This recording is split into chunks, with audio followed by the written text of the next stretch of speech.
जिस मसीहा का आपको इंतजार था, बहुजन समाज पार्टी की राष्ट्रीय अध्यक्ष, उत्तर प्रदेश की 4 बार रही मुख्यमंत्री, इस देश के गरीबों की मसीहा, सर्वे समाज के मान और सम्मान,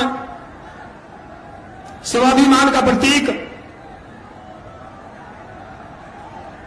हम सबकी लोकप्रिय नेता आदरणीय बहन कुमारी मायावती जी हरियाणा की धरती पर पहुंच चुकी हैं।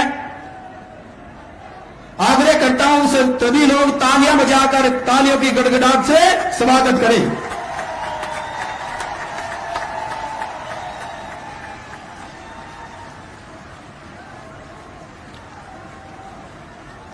अब मैं हरियाणा प्रदेश के प्रदेश अध्यक्ष भाई राजवीर सिंह सोरकी जी से आग्रह करूंगा कि आदरणीय बहन कुमारी मायावती जी को सोने का मुकुट भेंट करके सम्मानित करने का काम करें। सम्मानित साथियों,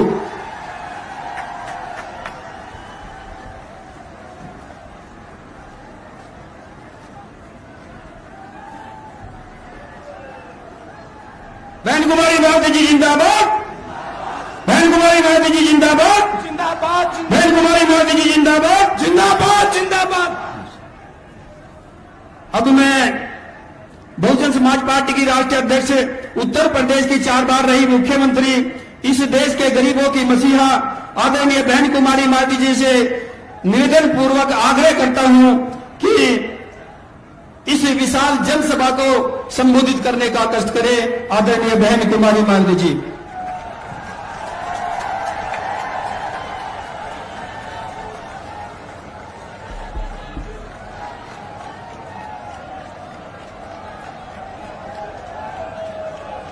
बीएसपी की इस चुनावी जनसभा में इकट्ठा हुए पार्टी के सभी छोटे बड़े पदाधिकारी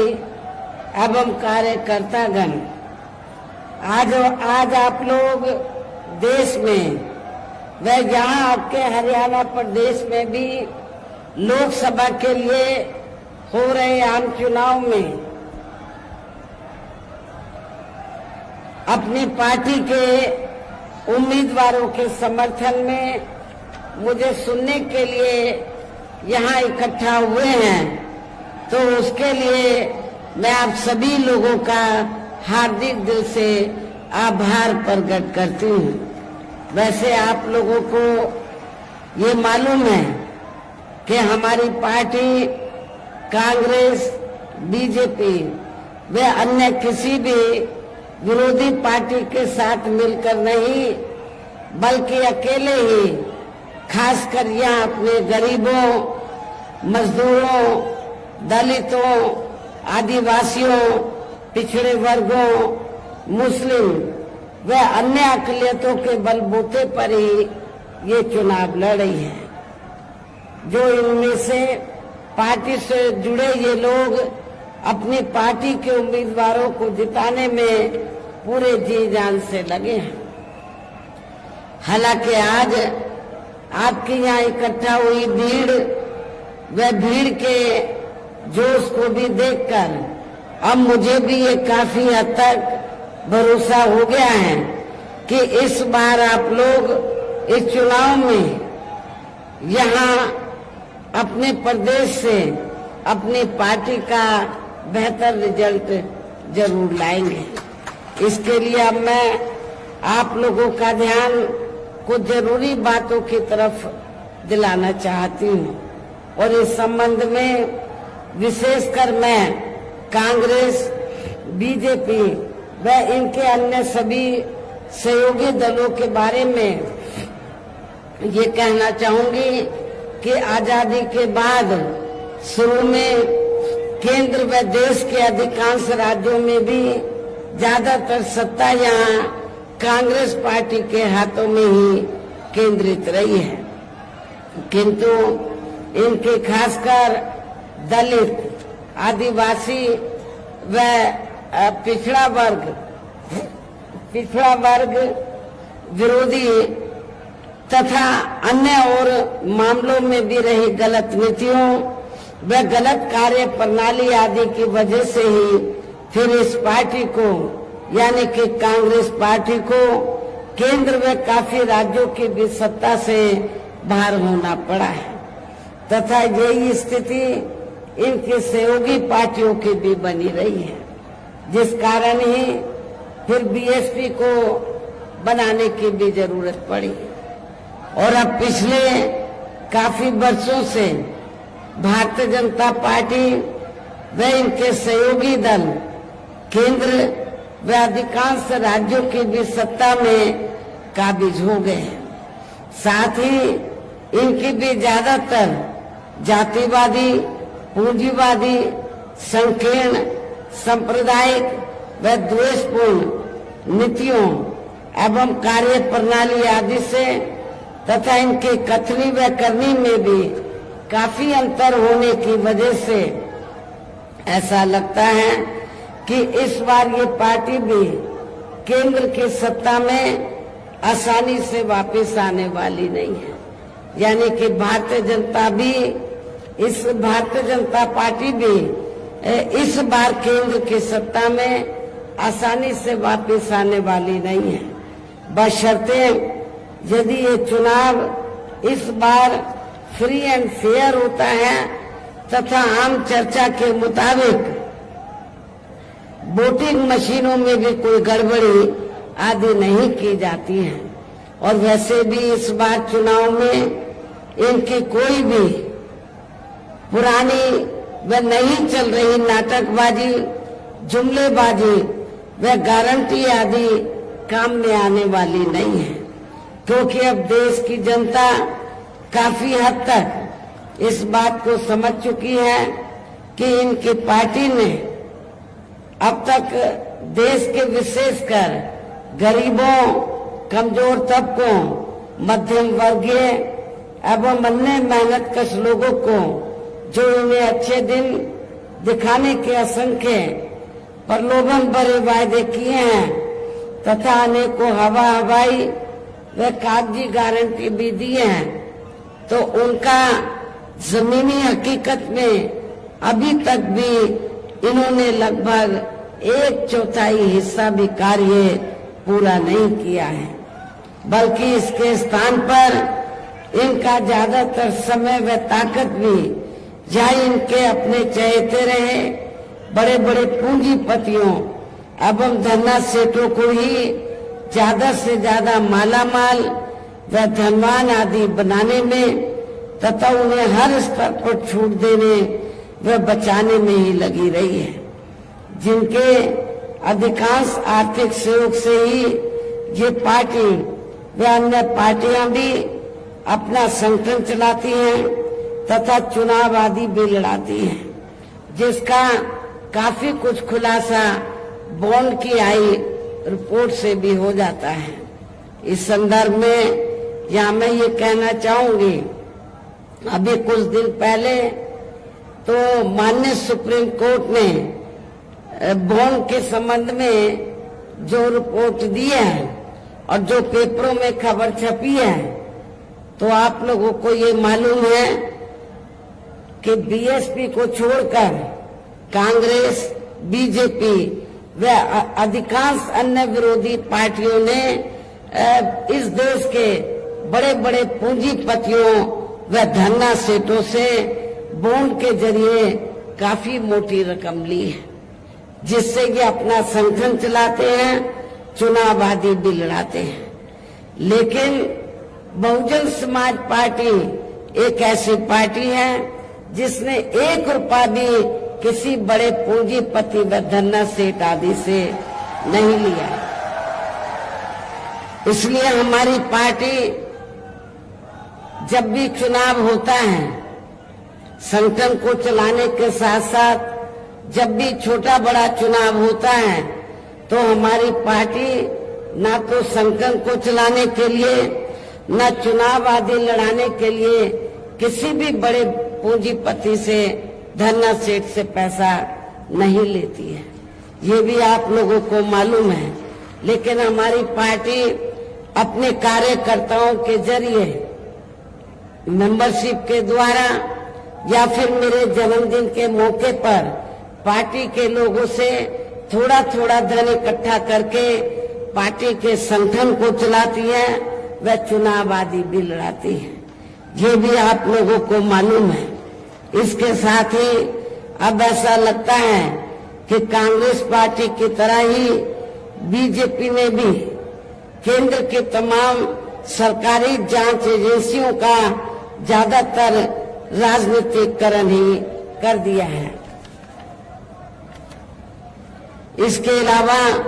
देश के किसान वर्ग भी वर्तमान बीजेपी की सरकार में शुरू से ही अपनी विभिन्न समस्याओं को लेकर काफी ज्यादा दुखी व परेशान रहे हैं और अभी भी हैं। जबकि यूपी में 4 बार हमारी पार्टी की रही सरकार ने इनके हितों का भी, किसानों के हितों का भी हर स्तर पर विशेष ध्यान रखा है। हमने अपनी चारों हुकूमतों में किसानों को खेती करने के लिए समय से सस्ते साधन उपलब्ध कराए और उनकी फसल का भी उचित दाम हमारी पार्टी की सरकार ने उत्तर प्रदेश में दिया है। इतना ही नहीं बल्कि केंद्र में पूर्व की रही कांग्रेस सरकार की तरह ही वर्तमान भाजपा सरकार में भी इनकी जातिवादी, हीन, सांप्रदायिक एवं पूंजीवादी सोच व नीतियों के चलते ही पूरे देश में सर्व समाज में से खासकर गरीबों, दलितों, आदिवासियों, पिछड़े वर्गों, मुस्लिम एवं अन्य धार्मिक अल्पसंख्यक समाज के लोगों का भी पूर्ण रूप से विकास व उत्थान आदि नहीं हो सका है। और इस संदर्भ में वैसे आप लोगों को ये मालूम है कि पूरे देश में यहाँ दलितों,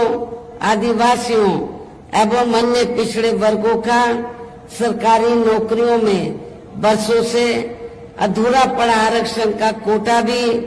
अभी तक पूरा नहीं भरा गया है। विशेषकर एससी व एसटी वर्गों के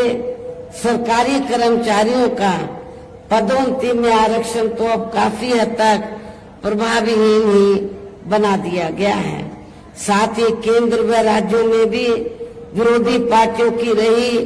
सरकारों में इन सभी वर्गों को प्राइवेट सेक्टर में आरक्षण दिए जाने की व्यवस्था किए बिना ही इनकी सरकारों के ज्यादातर सरकारी कार्य अब प्राइवेट सेक्टर के जरिए ही इनके बड़े बड़े पूंजीपतियों व धन्ना सेठों आदि को ही दिए जाने के कारण अब इनको पूरे देश में आरक्षण का बहुत कम ही लाभ मिल पा रहा है। इसी प्रकार इनका अन्य और मामलों में भी शोषण व उत्पीड़न आदि होना अभी तक भी बंद नहीं हुआ है। इनके साथ साथ मुस्लिम व अन्य धार्मिक अल्पसंख्यक समाज के लोगों की भी हालत हर स्तर पर काफी ज्यादा खराब व दयनीय ही बनी हुई है, जिसका काफी कुछ खुलासा सच्चर कमेटी की रिपोर्ट में भी किया गया है। इतना ही नहीं बल्कि पिछले कुछ वर्षों से केंद्र व अधिकांश राज्यों में भी बीजेपी व आरएसएस के सरकारों के चलते हुए अब इनका विकास व एवं उत्थान आदि होना भी काफी हद तक बंद सा ही हो गया है।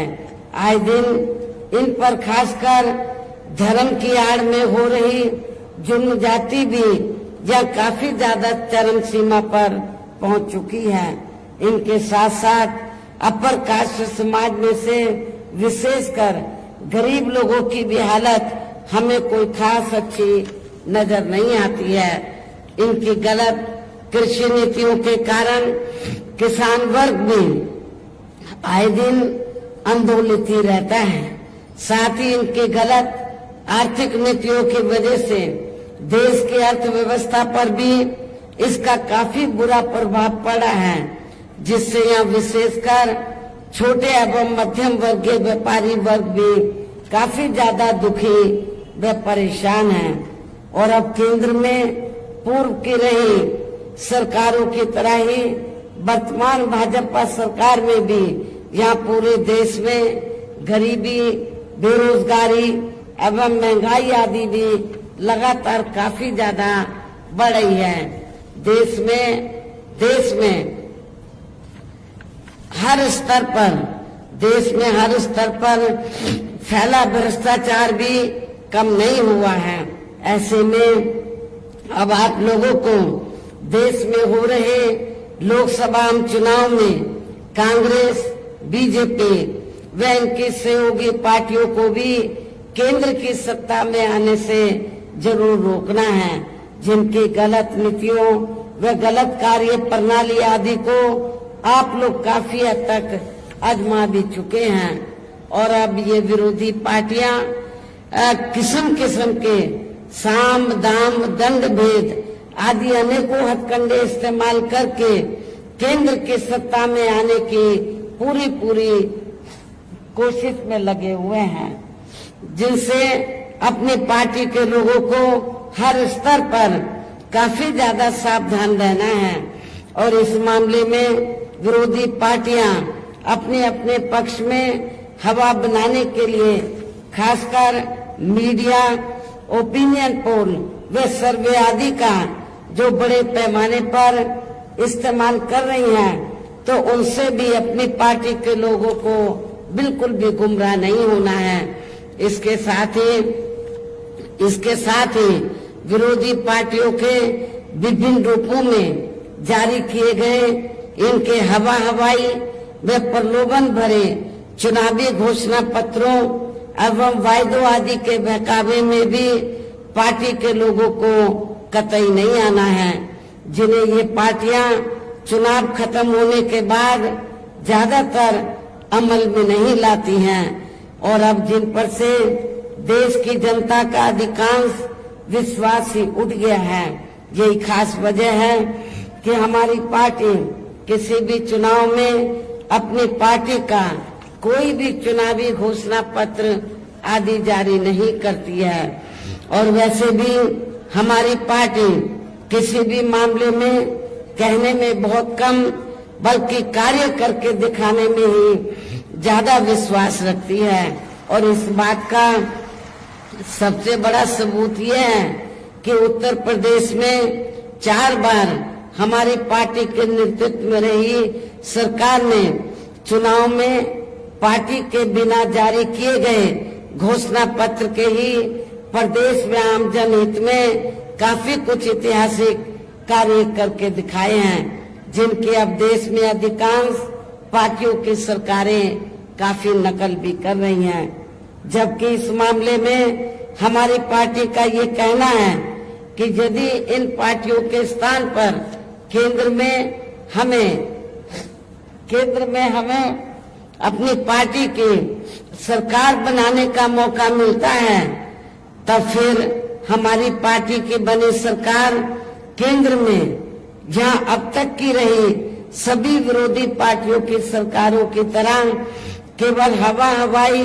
व कागजी कार्य आदि नहीं करेगी, बल्कि उत्तर प्रदेश की तरह ही जमीनी हकीकत में ठोस कार्य करके भी दिखाएगी। और इस संदर्भ में खासकर मैं ये कहना चाहूंगी, केंद्र द्वारा देश में पिछले कुछ समय से अति गरीब परिवारों को अस्थायी तौर पर फ्री में जो थोड़ी सी खाद्य सामग्री,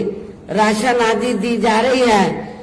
तो उससे इनका स्थायी तौर पर भला होने वाला नहीं है। लेकिन आपको ये भी मालूम है, जब असेंबली का चुनाव होता है और पार्लियामेंट का भी चुनाव अब हो रहा है, तो भारतीय जनता पार्टी और आरएसएस के लोग तो गांव-गांव में जाकर, जिनको ये फ्री में राशन देते हैं, गांव-गांव में जाकर ये लोग गरीब लोगों को ये कहते हैं, क्या कहते हैं कि बीजेपी ने, श्री नरेंद्र मोदी जी की सरकार ने आपको फ्री में राशन दिया है। आपने बीजेपी का,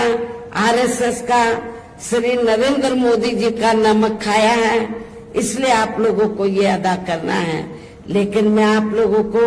ये बताना चाहती हूँ, गरीब लोगों को ये बताना चाहती हूँ, जिनको फ्री में राशन मिल रहा है, तो वो कोई बीजेपी अपनी जेब से नहीं दे रही है, आरएसएस अपनी जेब से नहीं दे रही है, और इतना ही नहीं, श्री नरेंद्र मोदी जी भी अपनी जेब से नहीं दे रहे हैं, बल्कि जनता जो टैक्स देती है उस टैक्स के पैसे से आप लोगों को फ्री में राशन दिया जा रहा है। और वैसे भी गरीब लोगों की ये जटिल समस्या देश में हर हाथ को काम देने से ही केवल दूर हो सकती है, जिसकी तरफ हमारी पार्टी की बनी सरकार विशेष ध्यान देगी। साथ ही देश में पिछले काफी वर्षों से आए दिन बढ़ रही गरीबी, बेरोजगारी व महंगाई आदि से भी जनता बहुत ज्यादा दुखी है, जिसे भी आर्थिक नीतियों में तब्दीली करके जरूर दूर किया जाएगा। धर्म की भी आड़ में पिछले कुछ वर्षों से खासकर मुस्लिम समाज के लोगों की द्वेष की भावना से जो इनका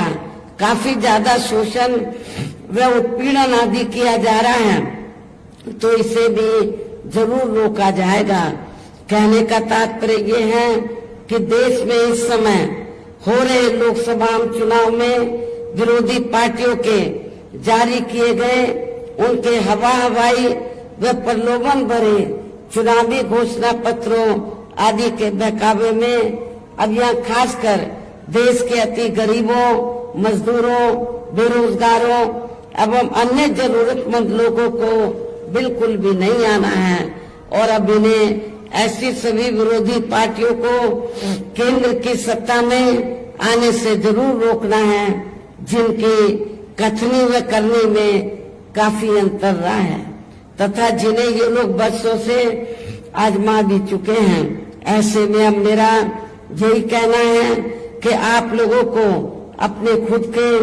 व अपने प्रदेश एवं देश के भी हित में अपने वोटों को यहाँ कांग्रेस, बीजेपी व अन्य विरोधी पार्टियों को न देकर केवल अपनी एकमात्र हितैषी पार्टी बहुजन समाज पार्टी को ही देना है। जो ये पार्टी उत्तर प्रदेश की तरह ही केंद्र में भी अपनी पार्टी की सरकार बनने पर फिर पूरे देश में यह अपनी पार्टी की सर्वजन हिताय व सर्वजन सुखाय की नीतियों पर आधारित इस सरकार चलाएगी। इसके साथ केंद्र से जुड़ी आपके क्षेत्र की जो भी यहाँ स्थानीय समस्याएं होंगी तो उन्हें भी फिर दूर करने का हर संभव पूरा प्रयास किया जाएगा। साथ ही यहाँ गरीबों, मजदूरों, बेरोजगारों, कर्मचारियों, किसानों, छोटे व्यापारियों एवं अन्य मेहनतकश लोगों के हितों का भी विशेष ध्यान रखा जाएगा। सर्व समाज में से खासकर दलितों, आदिवासियों, पिछड़े वर्गों, मुस्लिम व अन्य धार्मिक अल्पसंख्यक समाज के लोगों के विकास व उत्थान के साथ साथ हर स्तर पर इनकी सुरक्षा आदि के लिए भी प्रभावी कदम उठाए जाएंगे। और तभी फिर यहाँ वास्तव में अपने देश के महान संतों, गुरुओं व महापुरुषों में भी विशेषकर महात्मा ज्योतिराव फूले, श्री छत्रपति शाहू जी महाराज, श्री नारायण गुरु, बाबा साहब डॉक्टर भीमराव अंबेडकर एवं मान्यवर श्री कांशीराम जी आदि का अधूरा रहा सपना जरूर साकार हो सकता है, जिनको यूपी में हमारी पार्टी की रही सरकार द्वारा हर स्तर पर पूरा आदर सम्मान दिया गया है। इन्हीं खास बातों के साथ ही अब मेरा पार्टी व मूवमेंट के हित में यही कहना है कि हमारी पार्टी ने आपके हरियाणा प्रदेश में जिनको भी लोकसभा के लिए चुनाव के मैदान में उतारा है, जो यहाँ आपके सामने मंच पर भी मौजूद हैं, तो उन्हें आप लोगों को जरूर कामयाब बनाना है, जिसके लिए जहाँ पार्टी के केंद्रीय व स्टेट के कोऑर्डिनेटर तथा स्टेट की पूरी कमेटी व यहाँ के अन्य सभी स्तर के छोटे बड़े पदाधिकारी एवं कार्यकर्तागण आदि पूरे जी जान से लगे हैं। और अब अंत में मेरा यही कहना है कि आप लोगों को वोट पड़ने वाले दिन यह अपनी पार्टी के सभी उम्मीदवारों को पार्टी का जो चुनाव चिन्ह हाथी है, अपनी पार्टी का जो चुनाव चिन्ह हाथी है, तो हाथी चुनाव चिन्ह के सामने वाले बटन को दबाकर इनको भारी वोटों के अंतर से जरूर कामयाब बनाना है। इस खास अपील के साथ ही अब मैं अपनी बात यही समाप्त करती हूँ। जय भीम, जय भारत।